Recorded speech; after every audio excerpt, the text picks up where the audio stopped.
friends, welcome back to my channel. It's great to see you guys again. If you're new here, welcome. My name is Wendy and this is my mobile home sweet home. Today I wanted to talk about appliance repair. That seems to be on my mind a lot these days. A few months ago, if you recall, if you've been with me for a while, I had a little incident with my oven. My door wouldn't stay shut on it. It was a big thing. And on Thanksgiving, of course, when I'm trying to cook a turkey. That's okay. That's all taken care of. But anyway, my latest appliance problem is my beautiful KitchenAid mixer. Oops, hold on. Sorry. There it is. I absolutely love this thing. Mine is in the color of pistachio. And if you've ever looked at KitchenAid mixers online, at their website or Amazon, wherever they sell them, they come in a variety of colors that are very beautiful, and it made for a very difficult decision when I had to save up my money for it because they're pretty expensive. I've only had it a couple years. I really debated on the color. I ended up getting pistachio because it matches my kitchen, and it does look really nice because it matches, you know. Well, it would have anyway. They're a gorgeous machine. These machines have almost a cult following, if you will. People apparently actually leave them to family members or others in their wills. Some people name their mixers. Yeah, it's a whole thing. Mine does not have a name as of yet. I just recently found this out that that's a thing. So I'm just not that clever, but I guess if anybody has any suggestions, I'd love to hear them. But anyway, the whole purpose of this is to talk about appliance repair and what happened to my gorgeous mixer. I when I first got it, I joined a Facebook group that was KitchenAid mixers, and people that have them, you know, are a part of this group and that. And I had made some covers for them, covers for the mixer. I used clear vinyl and sewed them up on my machine. They really did turn out pretty cool, and I had shown a picture of it on the Facebook group, and several people asked me if I would mind sharing my pattern, which of course I did. I mean, it's the most basic pattern you could possibly imagine. It's three pieces, the front end, back end, and then one piece that drapes over the middle of the mixer, and you sew the two end pieces to that. I mean, it was just really simple, but it was a really fun project. And a couple people asked, you know, didn't know how to sew or whatever, so I made a couple for some people in that. And one gal that was in that group, and she had asked me to, I don't remember if I made her a cover or if I think I must have made her a cover, because she said that she had a whole bunch of attachments for her KitchenAid mixer, and she said she had so many of them. She said, which one would you like, and I will send it to you. Tell me which one you would be interested in having. So I mean, gosh, that was really nice, because they can get pretty spendy, like over $100 for some of them. And so I said, well, I guess I'd like to have the ice cream maker. And she said, great, I've got a few of those. I'll send you one. So if you don't know anything about it, let me spin you around here again. The attachments fit on the front here. This thing comes off this little cover here, and you hook your attachment in there, and then the machine, you know, does whatever the attachment is supposed to do. I mean, you can get like a pasta maker or the ice cream. I mean, there's just all kinds of different really cool stuff. Oh, I see in the background, I've even got my my matching measuring cups and measuring spoons in the pistachio color. Yeah, I went all out. So anyway, sorry, back to the story. So I get this ice cream maker in the mail and I'm so excited. And so I thought, oh gosh, my grandkids were riding the bus here every day after school at that time. So I thought one day when they got here, we'd make ice cream, which we did. And it turned out absolutely delicious. That was the first time I had ever made ice cream.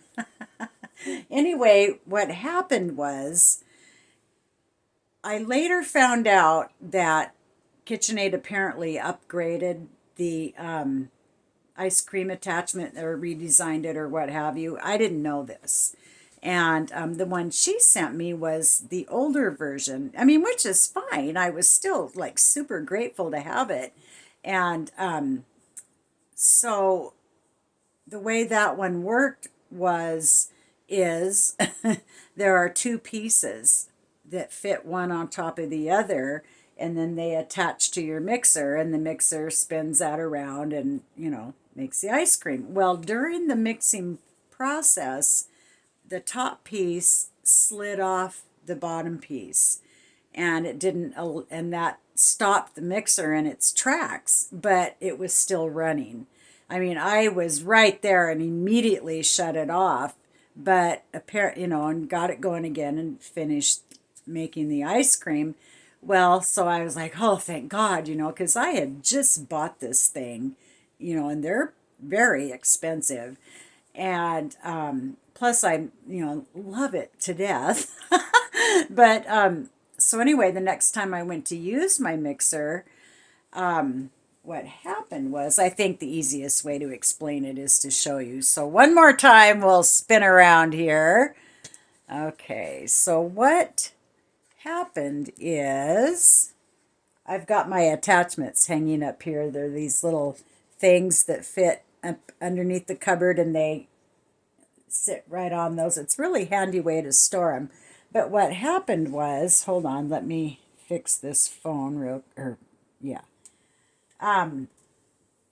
When you put one of your attachments on, there's a nut. You can see this shaft sticks down and there's this little pin that goes through it, and your attachment slides up and then you turn it and it holds it in place while you use it. Well, the back side of that pin won't, something must have got out of place or what have you, because I can't get my attachments to go on. That pin is stuck in place and it doesn't move out of the way to snap the attachment on with. So, oh my gosh, I just heart sick over it. I mean, this has been like this for over a year.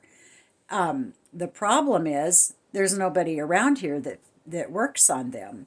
Nobody. I called every appliance listed online in 2 counties, in the county I live in and Thurston County, which is up by Olympia, the state capital.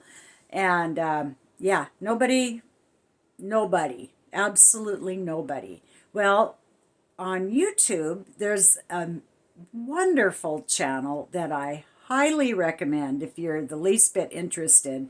It's called Mr. Mixer, and this guy is the coolest guy ever. For one thing, he's absolutely hilarious. And he started his own business working on KitchenAid mixers just out of his garage.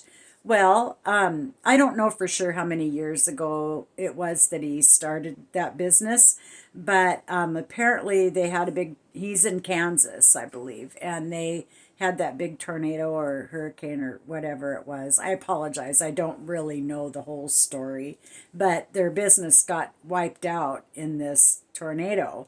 And but what happened was, so they had to rebuild, and he just built himself a shop, I believe, and bigger, better, and his business has grown leaps and bounds. I mean, it's the neatest story. It's just kind of the all American dream, you know. It's like, guy starts this business in his garage and it's so successful that he is able to build a shop and hire employees and that. So, just a great group of people. It's still pretty small, I think. I think there's two or three people working for him now. But anyway, so I had called him when this happened and actually got to speak to him, which was that was kind of cool. But what they do is if you need to, if your machine needs to be worked on, you box it up and send it to them.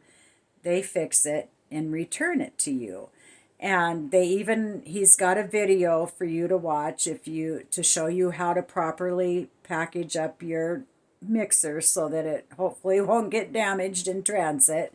And you can go on his website and print a label. It's a flat fee of $50 to ship it, which really isn't bad because these suckers are heavy. And so sorry, I kind of lost my, oh, okay. So you print out the label and send it to them and then he fixes it and sends it back. Well, there's let's see, I wrote it down. Flat rate. I think it's $125 basic fee that he charges, which is, only, yeah. I mean, I'm not complaining at all because I think this guy's worth his weight in gold. He's the only person I've ever found that works on him. I mean, it's wild. So anyway, I can't really afford to do that because 125 right out of the chute, which is fair, I believe, and that'd be great. But what's wrong with it, and what's it going to take to fix it, and parts and labor, all this stuff. Yeah, I just can't really afford that, not knowing exactly what it's going to cost. If I knew exactly what it was going to cost, I could save up or what, which I should do anyway. But anyway, I did not do that. So I thought, well, I'll just wait a little bit and, see if I can, trying to get the money together to send it off and blah, blah. And obviously that's never happened. Well, my son-in-law, my daughter that lives in Texas, her guy, they're coming to visit in July. So he's going to take a look at it for me when he gets here. It's very handy at stuff like that. And I really wouldn't trust just anybody to work on it because I love this thing and it's my baby. I know that sounds dumb, but I would be heart sick if it got a scratch in it or something. Anyway, so what I did was, because he doesn't know anything about him, like apparently this Mr. Mixer is the only person in the free world that knows how to work on him. It's just crazy. But so I thought I had an idea. So I sent Mr. Mixer an email and I kind of explained the situation to him. I didn't tell him what happened with it. I kind of had a proposal for him that perhaps he could speak with me on the phone. I could explain what happened with the mixer, and then maybe he could make an educated guess on, I think this is what's wrong with it, and this is the part you need, or whatever. And so I told him I don't expect this to be free. I absolutely will pay you for your time to speak with me. I just not in a position right now where I can send this mixer to you. And it's already been a year. So if you're interested in that, I'd be super grateful. But if you don't want to, I totally understand. Well, he emailed me right back and said, absolutely, I'll talk to you. So call the shop anytime during, their business hours. And so I called and he spoke with me and he told me, here's what I think needs to be done. And they had the part there at the shop, and he's charging me $25 for this part. That's it. No, it wouldn't take any money for the consultation fee or anything. I mean, just a really great guy. And so I've sent my $25 in, so I'm just waiting for the part to get here. But I just, I don't know what you guys do when your appliances need work. I know, it used to be back in the good old days, if you had like a Kenmore or something, then the Sears repair guy would come out and work on your appliance or what have you. And I mean, maybe they still do. I don't know. I haven't had that particular situation happen, but in the very small town I live in, there is a guy here that has his own business, and he's appliance repair. An old friend, super great guy. Shout out to Bob, Bob B. But his dad had actually started that business, and then his son Bob ended up working with him at it and that, and so he learned all this from his dad. Well, later on down the road, his father sadly passed away, so Bob has taken over running the business, and he is busy. He's just done really well. I'm so happy for him. I just think I love stories like that. But I called him, and he doesn't work on KitchenAids, and he wasn't really interested in taking a look at it. So, which I don't blame him. He's a busy guy, and he'd have to take it apart and try to figure out what the heck was wrong, and then where you get parts, and it'd be a whole thing. And I don't blame him for saying no. I just thought, well, it was worth asking. If you don't ask, the answer is always no, right? So yeah, so Mr. Mixer was pretty much my only hope. And if my son-in-law can't figure it out, then I'll have to send it in, because I'm not just going to let this thing sit here forever and not run. That would be completely ridiculous. And I want it fixed. So if my son-in-law, if it doesn't work out and he's not able to fix it, then of course I will have to get some money saved up and send it in and have Mr. Mixer fix it. But if do any of you have KitchenAid mixers? I'm curious to know. And if you do, what color is it? And which model do you have? This is a tilt head, and the other, this is the 5 quart, and then they also make one a little smaller than that. I think it's 4.5 quart. This is the Artisan 5 quart mixer, and they also have the bowl lift one where the bowl sits in these two arms and it raises. It's pretty cool. That one's more, I think it's more heavy duty, so to speak, like, for the very serious baker, which is not me. But, gosh, I was really having fun with this thing. I was making bread and cookies and just having a ball with it. And, then that happened. So, gosh, what a bummer. That was really unfortunate. It's just so depressing when I think about it. It's like, are you kidding me? But, that's the way it goes. But one thing I got for my mixer, two things I wanted to show you. If you have a KitchenAid mixer, you might find this helpful. Let me see. I have to turn you again. One thing I got was this cord thing. It's this little thing right here, and hold on, I'm sorry.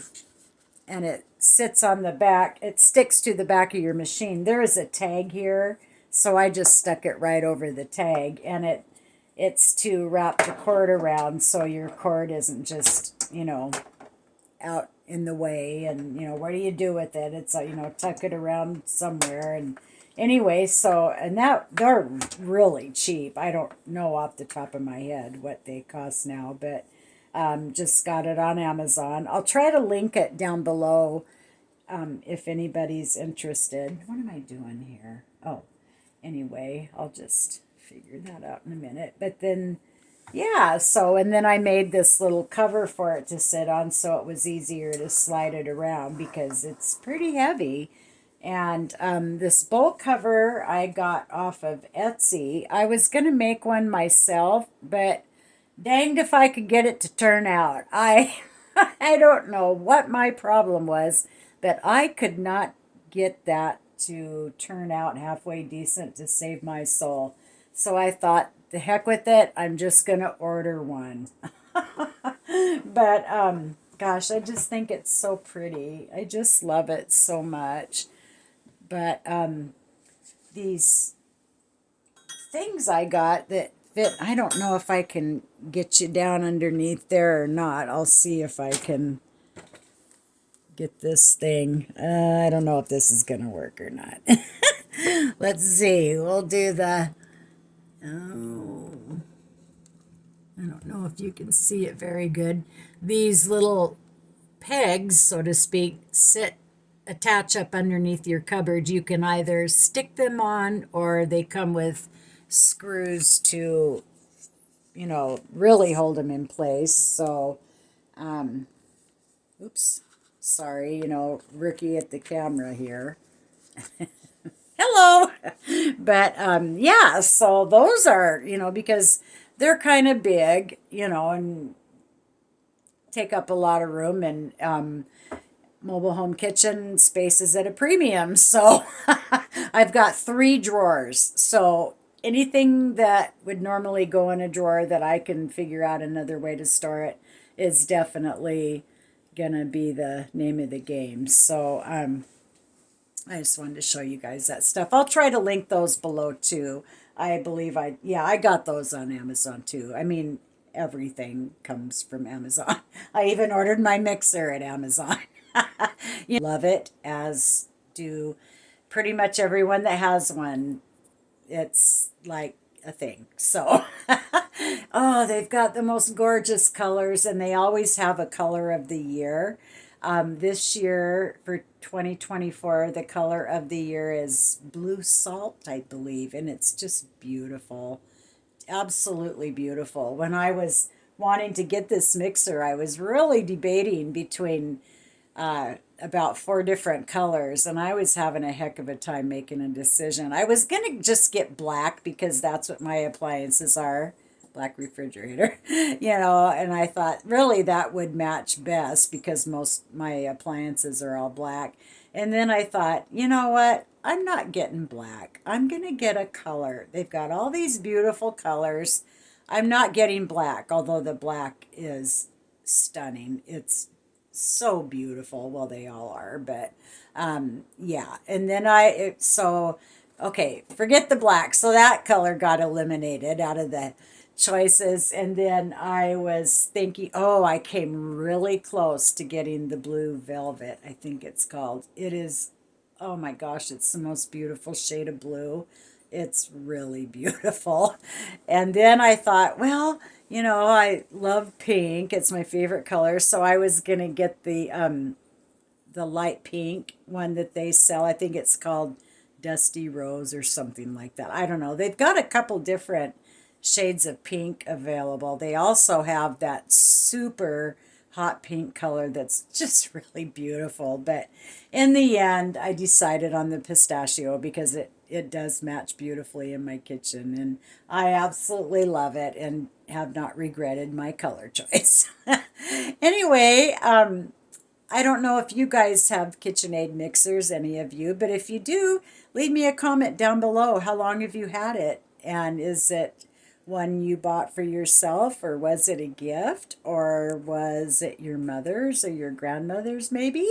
One thing I was really fascinated with on the KitchenAid mixers is that the very first one was built in 1919, and the video I watched about them, I think this is true, but don't take it to the bank, but it's my understanding that they used the same motor as they did way back at the beginning. So if you had a super old KitchenAid, you could use the attachments to this day because it's the same setup. And I just think that is really, really cool. And I'm 65 years old, and I am the youngest of 4 children.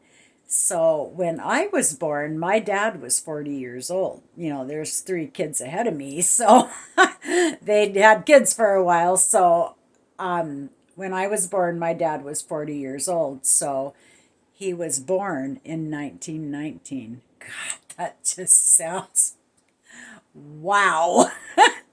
But of course, he's long passed away. But so I thought that was kind of cool, for my dad. They were made in 1919, the same year my dad. So, that was kind of a little nod to my dad. But anyway, I hope you guys have enjoyed this video, and maybe it'll be a help to someone. But I will try to link Mr. Mixer's video down below too. You should check him out. Even if you don't have one, he's a riot to listen to. He's just hilarious. And he also sells them on there. So if you're looking to buy one, I highly recommend you check him out because he's got some good deals on mixers. And I do believe they come with the standard three attachments that they come with when you buy them new. The dough hook, the whisk, and the paddle, which are the ones I have underneath the cupboard. So this is the paddle. This is the paddle with the bowl scraper, I think they call it. And then back there is the dough hook, and then behind that is the whisk. Sorry if you can't see it very good, but I can't take them off while I'm doing this. So because I have to hold on to this thing because my stand keeps wanting to tip over. Oh, a little behind the scenes info there. Anyway, so I think that's just about it for today's video on appliance repair. So if you have any stories about appliance repair experiences you've had, I'd love to hear those too. Maybe you're like me and live in a little small town, and a guy you've known for 100 years is the local appliance repair guy. It is so funny, real quick. Back when my kids were little, like in grade school, at the time we lived in this really old house here in this very same town, and it had a creepy basement. And down in the creepy basement, way back in the corner, it had an old oil furnace. And every once in a while, I'd quit work and something had happened, so I had to call Bill B to come work on my oil furnace. I don't even know if anyone's still using those or not. I don't know if you can even get the oil for them anymore. You used to have to call and have the guy come out with the big truck and fill up the tank, and yeah, it was really something. But boy, it was nice heat. It was a lovely warm heat. Anyway, okay, that's enough of that. Thanks so much for stopping in, you guys. I really appreciate you. And if you're new here, I hope you'll consider subscribing, and at the very least, maybe give me a thumbs up, a like. That would really be appreciated and really help my channel to grow. So thank you all again very much for watching. I'll see you next time. Bye.